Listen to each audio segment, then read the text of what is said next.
What's going on, everybody? Welcome back to the channel. My name's Joe, and this is Wildlife with Wardy. So this is episode number 2 on the channel, and today we are going to be talking about the wonderful world of photography and videography gear. So what I want to cover in today's episode is just talking about all of the photography gear that I've purchased so far in my photography journey, winding the clock back to when I started at the beginning of 2024. Now, that wasn't a particularly long time ago, but speaking to any photographer, it's quite easy to realize that you can spend a lot of money in quite a short space of time. And I've done that. I've definitely invested my money, I would say quite wisely, into different things to help me on my photography journey so far. So I just want to go through that today. So let's start at the beginning, wind back to January 2024. This is the Canon 200D Mark II. That is the name of this camera in Australia and New Zealand. It's got a different name at different regions across the world. I believe it's potentially the Rebel SL3 in North America. And in Europe, I think it might be the 250D. So this is the first camera that I ever bought. I was recommended this at a camera store in Australia. And I have so many good things to say about this camera. If you're looking to get into photography, this is a fantastic, fantastic place to start, and I will tell you why.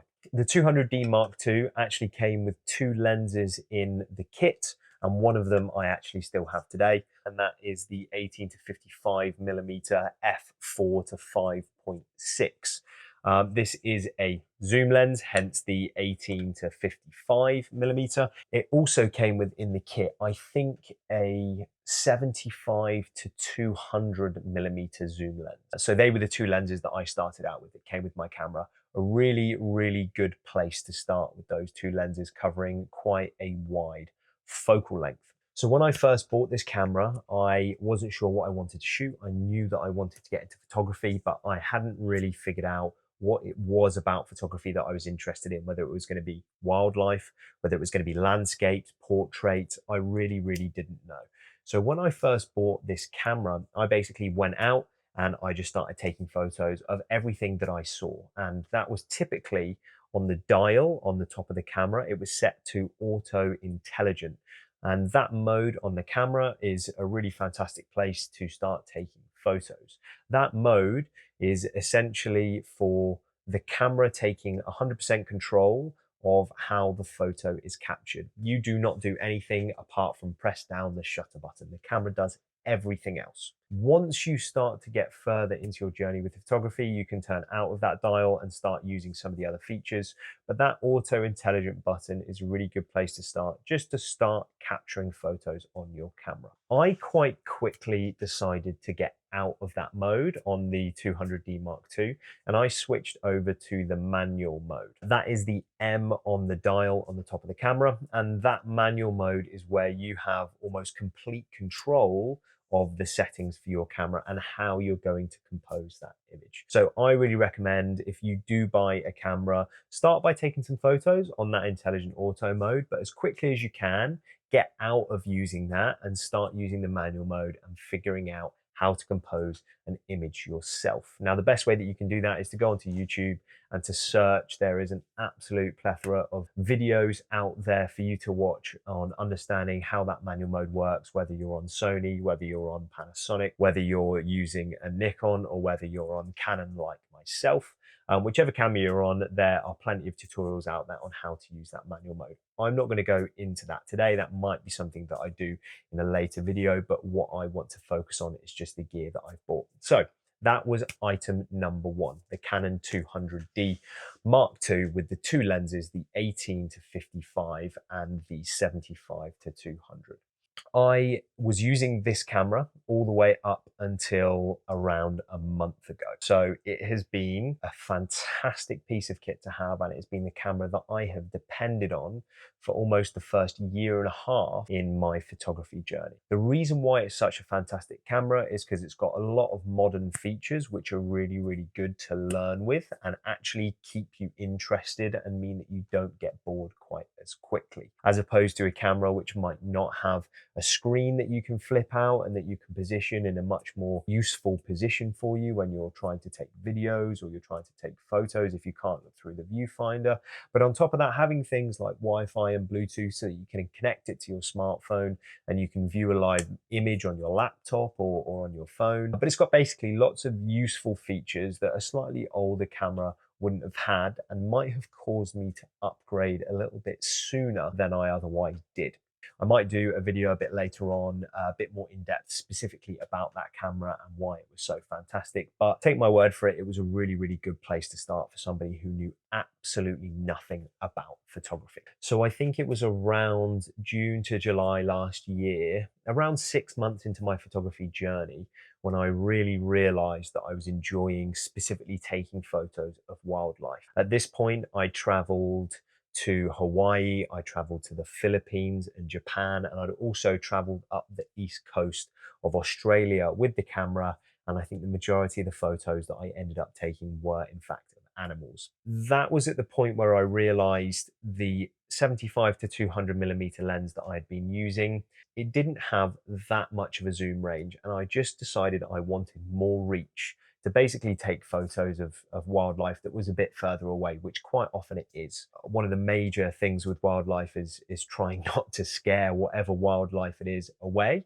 And the further that you are away, the easier it is to not basically disturb that animal doing whatever it's doing. So having a longer lens just means that you can be further away, but you can still capture those really fantastic detailed photos. So I decided to invest in my first larger lens. And that is where I bought the Sigma 150 to 600 millimeter zoom lens. It's an f5 to 6.3, and this is the lens. So it is a bit of a beast compared to what I was used to. Just for size comparison, this is the 18 to 55 kit lens that came with my 200D Mark II. And this is the first lens that I actually bought for my camera.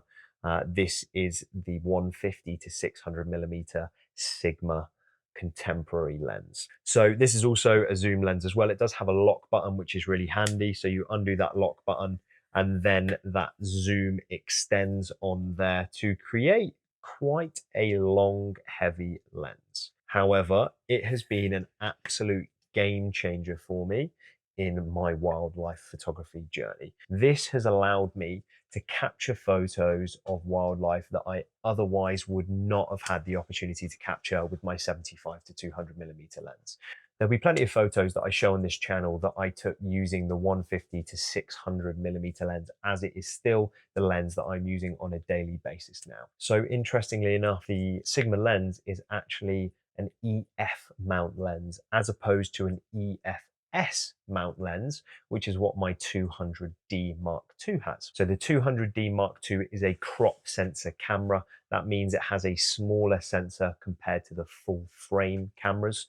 And the mount on the front of the crop sensor Canon cameras, they are called EFS mounts, and there are EFS lenses that attach to them. There are also the EF lenses, which are made for the full frame Canon cameras. They do actually connect directly to the EFS mount. So I did not need an adapter at all in order to connect my Sigma 150 to 600 EF lens to my crop sensor Canon 200D Mark II EFS mount camera. They connected perfectly. I've not had any issues with them. It worked seamlessly. The autofocus has been fantastic. I've not had a single issue there. So if you do have a Canon EFS mount camera with that crop sensor and you have some EF lenses, don't worry, they are completely compatible and they have worked seamlessly for me since I have owned them. Since picking up the Sigma lens, I have pretty much used that religiously since I have bought it. I haven't really taken out the 18 to 55 anymore. I actually traded in the 75 to 200 in order to buy the 150 to 600 millimeter Sigma lens. So I don't have the 75 to 200 mil to show you, but I have been using that 150 to 600 millimeter lens ever since I bought it. I've been going out and I've been taking mainly wildlife photography since around the June, July kind of time last year. And it has been absolutely fantastic. I highly recommend the lens. It is a brilliant first step into the world of wildlife photography if you're upgrading from a kit lens, which is around the 200mm mark. So during the next 6 months, as well as spending a lot of my own time doing wildlife photography, I actually was also getting into a bit of product photography. So this is the Canon 50mm f1.8 prime lens, also known as the Nifty 50. I think I picked this up for around $80 to $100 Canadian. It was super cheap, and it is an absolutely fantastic lens, which gives you fantastic depth of field in your photos. So I was using the 50mm to start taking some of those product photography shots, and it was absolutely fantastic for that. It gave me really awesome depth of field in those photos, and it meant that the background was super blurry, and the products that I was often trying to take a photo of were really crisp and sharp in center focus of those shots. So if you are looking to get into either, I would say, portrait or product photography, that 50mm f1.8 lens is a fantastic place to start. Now, after a relatively short amount of time, I realized I wasn't actually enjoying doing the product photography, so I haven't used that f1.8 50mm lens that much. However, I do still think it's a fantastic lens. I quite quickly realized that I actually got pretty much all of my enjoyment from the wildlife photography, and I didn't want to force myself into doing something that I wasn't enjoying. So I decided not to continue with the product and business photography, and I went back to just doing it as a hobby, and that's when a lot of the joy came back to it for me. What I then decided at the start of this year is that I wanted to get a bit more into filmmaking. So I was really enjoying taking videos of wildlife when I could. Admittedly, my Canon 200D Mark II is not a fantastic video camera. It does shoot in 4K, but that 4K is heavily cropped. So when you switch it to the 4K mode, you lose a lot of the image in order to shoot in that 4K footage. So I wasn't using that Canon camera too much to record video. I was trying every now and then, but it was quite difficult. But I realized that I was potentially wanting to start making some kind of films. So that is when I picked up the Lumix or Panasonic GH5 Mark II camera. Now, I am actually filming my YouTube videos using this camera at the moment, so I can't obviously show it to you, but I will add a segment into this video now where I am showing you the GH5 Mark II. So this is the Panasonic Lumix GH5 Mark II. I have got this with a 25mm prime lens on. I picked this up, I think it was in March or April time, for around 700 Canadian dollars.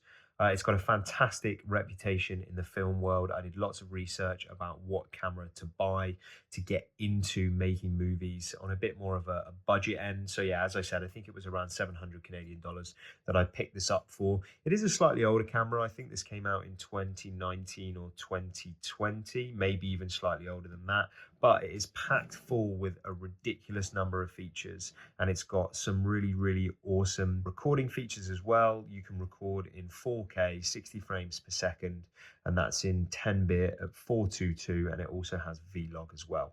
All of that is still a bit of a mystery to me, but as far as I'm told, that's really, really fantastic quality settings to be able to have in a camera on this budget. And I hope to be able to really put this camera to its full potential when I go ahead and start making more kind of wildlife films about trips that I go out on in the future. So yeah, really excited to get to use this a little bit more and understand more about the videography side and the features that it has to offer. Awesome. So that's the GH5 Mark II. It's an absolutely fantastic workhorse of a camera for film and still has a fantastic rep today, even though it was brought out many years ago. So when I actually first picked up the GH5 Mark II, I was originally only thinking it was going to be a film camera, but I decided to try doing wildlife photography with it. In order to connect my Sigma 150 to 600mm lens to my Lumix GH5 Mark II, I needed an adapter. Now this adapter right here is the Viltrox Micro Four Thirds to EF Speed Booster. This clips on to the GH5 Mark II and then allows you to connect your lens directly onto it. So it actually extends the length of that lens even more. And because it's a speed booster, it actually increases the magnification somewhat as well. So it even gives you that bit more reach with the zoom on your lens too. What I did find is that this didn't actually work very well at all, and I haven't really used it. The connection was not that great. It was a little bit wobbly. So unfortunately, this didn't get too much use. So that was when I pretty much stopped using the GH5 for any kind of wildlife photography, and I stuck to using my Canon 200D Mark II. So that brings us on to the main event, the final piece of camera gear that I have purchased in my journey doing wildlife photography so far. And I upgraded my camera body from the Canon 200D Mark II to the Canon R7. So this is the Canon R7. This is a mirrorless crop sensor camera. So it's got the same sized sensor as my 200D Mark II. However, the Canon 200D Mark II is a 20.4 megapixel camera, and I think the Canon R7 is a 32.5 megapixel crop sensor. So a lot more detail with the images that you're taking with this camera. Now, I've not upgraded my lens just yet. I've still got my 150 to 600 millimeter Sigma EF lens. That unfortunately does not attach directly onto my Canon R7. The lens is an EF mount lens, which works with all of Canon's DSLRs. This is a mirrorless camera, and this has the Canon R mount.